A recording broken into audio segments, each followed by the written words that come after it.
Hi, welcome back to the GlamLife Podcast. I'm Victoria Rocca. You might know me as Victoria Glam if you follow me over on Instagram, which you totally should, and because it's the easiest way to get in touch with me. And do you want to know something? This is actually my third attempt at episode 1 of this season's GlamLife Podcast.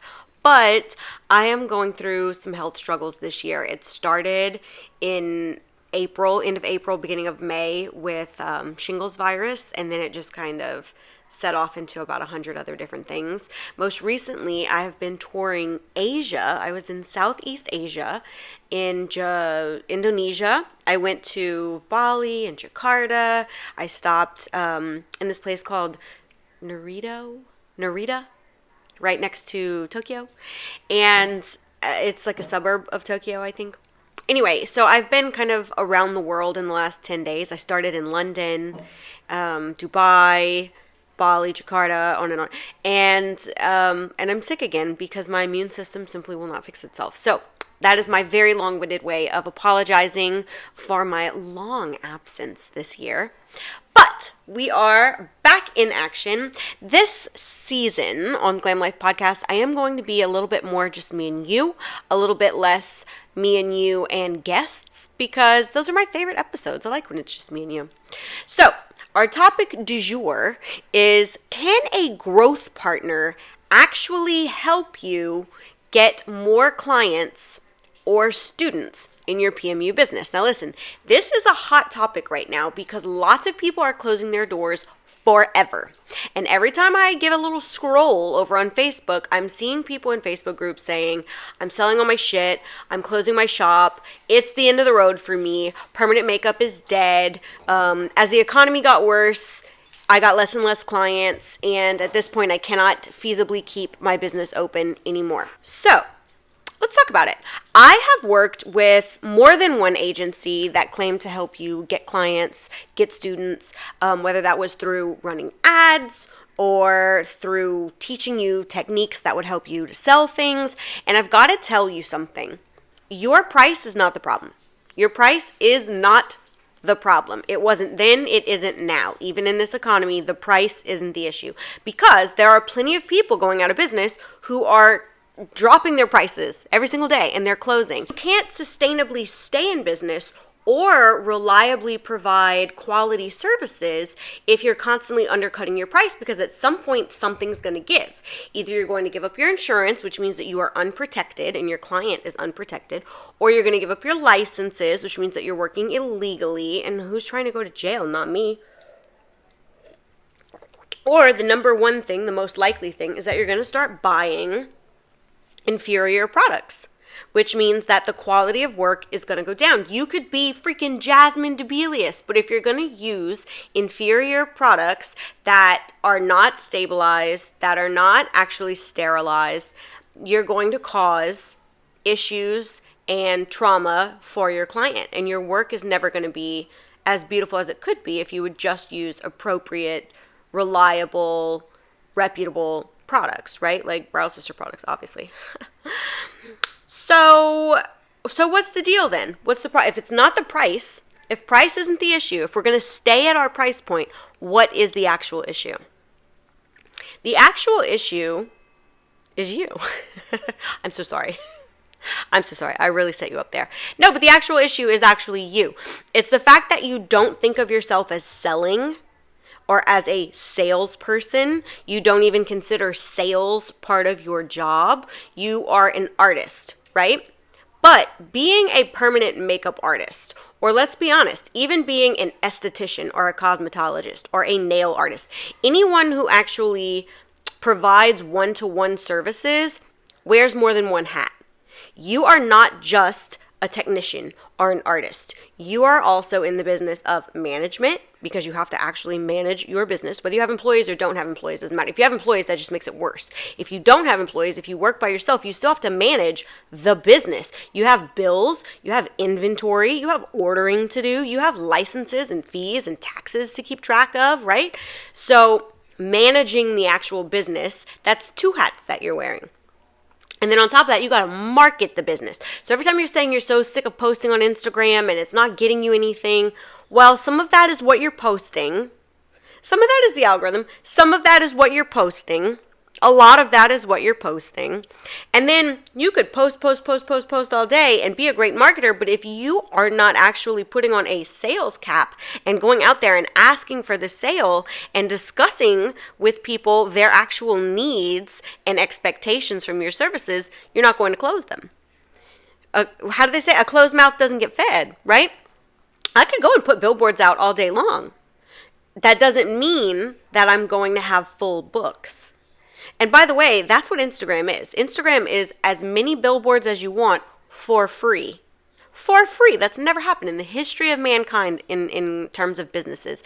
That you could, at mass, scale your business, show these gigantic ads, essentially. You get to do the creative. You get to do the actual copywriting. You get to decide what the campaign is. You get to decide who sees it. So like where your billboard goes, right? You get to decide who your ideal client is. And no one can charge you for it. Now, of course, you can voluntarily pay for it because you might be paying for your blue check mark to protect your business in case it gets stolen, your account gets stolen, whatever. But Instagram doesn't charge you to post. You could choose to sponsor some of those ads, some of those posts, so that they reach bigger audiences. But I have no proof that they actually reach bigger audiences. And at this point, Meta has lied to us so many times that they're now starting to tell us that they've been lying to us. Did you see that article that came out, Mark Zuckerberg saying like, yeah, we were lying for certain people because they asked us to, and now I wish I hadn't. He came out and said that. Like Meta was suppressing stories and lying about things. So if they'll do that, you think that they won't bat an eye at lying to me, taking my, $25 boost and not actually showing my shit to 10,000 people? And what 10,000 people? I don't trust them. So you have to, what did he say in Titanic? A real man makes his own luck. You got to make your own luck. You get to decide who you're targeting by the way that you speak to people in your ads. By the colors and the vibes and the music and the tone in your caption. All of that decides who you're going to connect with when you are creating something to post across any social platform, not just Instagram. So you are in charge of a whole lot of that. Now, can a growth partner help you? There are lots of different kinds of growth partners. There are agencies that will run ads for you. They're almost all the same. Honestly. And a lot of times their ads are the same. So they'll take you and they'll take the girl across town and they'll take both of your thousands of dollars and they will use a template for both of you, the same template, where they put, maybe you're branding colors on it, but they'll put their copy and it'll be $50 off. And you have two options. One, you could actually surrender $50 of your service, which I don't know if you can afford that. Or B, they'll tell you to raise your prices so that they can lower them $50 and your pricing remains the same, but on paper, it costs $50 more than what you're charging. Right? So your booking system might say that it's $400 and you're charging $350. You've always charged $350. Do you understand? So either way, which I think that's probably deceptive advertising, but I don't know, maybe you gave yourself a raise. I don't know. If that is what you don't mind doing, running an almost identical ad campaign to someone else and paying for it, and doing it based on bargain shoppers, because the people who are going to respond to that ad are people who are shopping for a bargain. They're saying, oh, it's on sale. Let me catch it while it's on sale. They don't know you. They may not know the service, and they haven't asked any questions about your ability. They just care about the sale. Is that actually giving you your ideal client? No. Is that someone who's going to stick around long term? Maybe, maybe not, probably not, because somebody else is going to run a sale, maybe with that same ad company, and that's where your client is going to go next time she wants to get her brows done, her lips done, her liner done, whatever. So it can get some people on the books for you. Are you going to retain 100% of those clients? No, I don't believe that you will. I don't even know if you'll retain 50% of those clients. And therein lies the problem of always having to month over month fork over several $1,000s so that they keep running ads for you. And then at some point the leads kind of run out because, yeah, there are infinite people in the world. But in your local town, there are not infinite people. There's a set amount of people who live here. And there are a set amount of that there's a certain demographic of that set amount of people who want to get their permanent makeup done. And those people have options. You're not the only permanent makeup artist in town, right? So, and this goes for anything else too, right? This could be for facials. This could be for lip filler. This could be for lash extensions. This could be for spray tans, which, by the way, spray tans, such a good business to be in, especially in the fall, because everyone goes back to school and then the holidays are coming. Like, there's just so many. I digress. So, okay, so there's ads that you could run. But what other kind of growth partners are there? Well, there's scammy ones. There's the scammers who are like, we'll get you organic engagement. Well, no, you won't, because organic means that it just happened organically, naturally. What you're going to do is you are going to have either bots or some kind of like phone farm somewhere where they have like 40 or 50 phones all plugged in.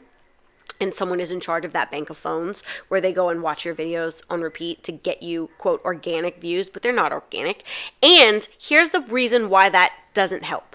Because it tells the algorithm people are interested in this content, so you should push it out, and that's great. But it tells them these people are interested in that content. Phone farms.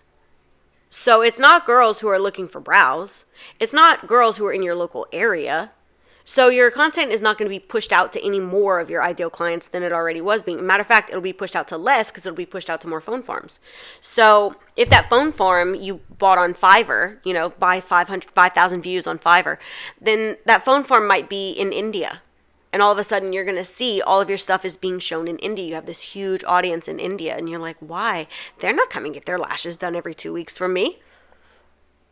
So, yeah. That one's a no for me. You could boost posts yourself. Now, you might have noticed this. You might not know this. Recently, Apple decided that if you boost a post through the Instagram app, they're going to charge an exorbitant percentage fee on whatever it is that you're posting. So if you're going to boost your post for $20, they're going to charge you something like $12 on top of that to boost the post. It's called an Apple fee. So your $25 post, man, I should have picked a different number, is what is that, 32? Is that right? I might be wrong. Check my math, okay? My brain is scrambled eggs. It's $32 to run a $25 ad. I don't know if that math is right. I don't know. So, isn't that 7? Well, oh my God, help me. It's now, they've added on scam fees, basically. Apple was like, all these other people are scamming. Why aren't we scamming? Let's fucking scam. Let's scam, man. Mr. Steve Apple is somewhere rolling in his own grave. You can avoid that by going into the Safari app and doing it from the Meta business page. You can do that on more easily. You can do that on a desktop computer. If you want to try and do it on Safari on your phone, you can try, but it makes it a lot more difficult because it's not in the correct application for your phone, or it's not optimized for mobile view or whatever. So you can avoid that fee by doing it that way. But then you have to get your demographics correct. And you have to kind of know what you're doing in terms of ad copy and ad sets, and they've made it kind of confusing. So maybe you could go and watch a couple of YouTube videos on how to correctly use the Meta Business Suite, and then you could try that yourself. And I'm not saying don't do it yourself. I'm just saying prepare yourself, because now you're spending money every time somebody clicks on it. And a lot of times, especially on Facebook, baby, people will be clicking on things just to say something nasty. Or they are absolutely clueless. They don't know, it's not your warm audience. They don't know you. They might not even know what permanent makeup is. So they're going to click it, which costs you money. They're going to have a conversation with you. You're going to answer the same questions over and over again. Or maybe you'll hook up something like Mini Chat, which will answer a lot of those questions for you, or present them with a menu with preset questions. And then they are like, oh, okay, got my answers, and they leave because they weren't actually interested. And that cost you money. And I'm sorry about that. It's just the cost of doing business. So now it's a numbers game. How many people need to respond to this ad before I know it's paid for itself, or, I get X amount of clients through the door? That's kind of a nightmare logistically, especially if the business is already hurting, if you don't have that money to spend. Another place you can put ad dollars is Google. You can do Google ads. You can do keyword ads. which, I've never studied Google Ads myself. I have worked with Google Ads through a partner, and I'll be honest, I did find that those helped. Then there are, but it's a slow burn. You got to optimize it. You got to make sure that it's working in your local area and hitting all those local searches. So get with someone who actually knows what they're doing. And yeah, that's going to cost you too, because you're paying for a service plus you're paying for the ad all over again. But at least those people are warmer because they're actually searching for it. They have to have searched the term, like microblading Lafayette, Louisiana, right? Another place is TikTok. So some people are going very viral on TikTok. Those people really have courses and products to sell because TikTok is a global audience. So you're not going to get just people in your local area, and you have to go kind of super viral to gain any traction there. Otherwise, you're going to be stuck in the 200 view jail, and those people are not going to be optimized to you, to your local area, or to your ideal client. So those are some growth partner ideas. I know I kind of poo-pooed all of them. I'm not saying you shouldn't use a growth partner. I'm just saying there are pros and cons to each one. I didn't go through and list every pro, because obviously the pro is getting clients, duh. But I listed all of the cons that are associated with those different types of growth partners. So the world is your oyster. It's up to you. If you actually want to learn the sales part of things, like having that conversation, figuring out what that funnel looks like for you, or what that onboarding process looks like for you, to get your specific ideal client, you have one chance left this year. You have one chance left this year to work with me. I'm not taking any more one-to-one clients.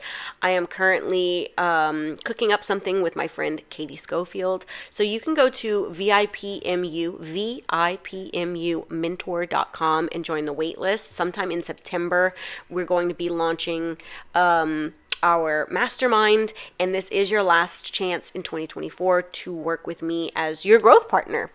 I don't want your money every month to run ads for you. I want you to pay me one time so that we can sit down for the next 3 months, iron out your strategy, and teach you to do it for yourself so that you can do this into perpetuity. I'll just tell you everything that I know. How about that? And then, of course, there's also permanent makeup classes also with that. It's a twofer. Go to vipmumentor.com and sign up for the waitlist. I am going to go and try to make myself feel better. I'm going to take some medicine and I'm going to lay down. And the next time you see me, maybe I'll have brushed my hair or put on pants. Welcome back to the Glam Life Podcast. It feels so good to be back. I will chat with you in a week. Yeah, next week.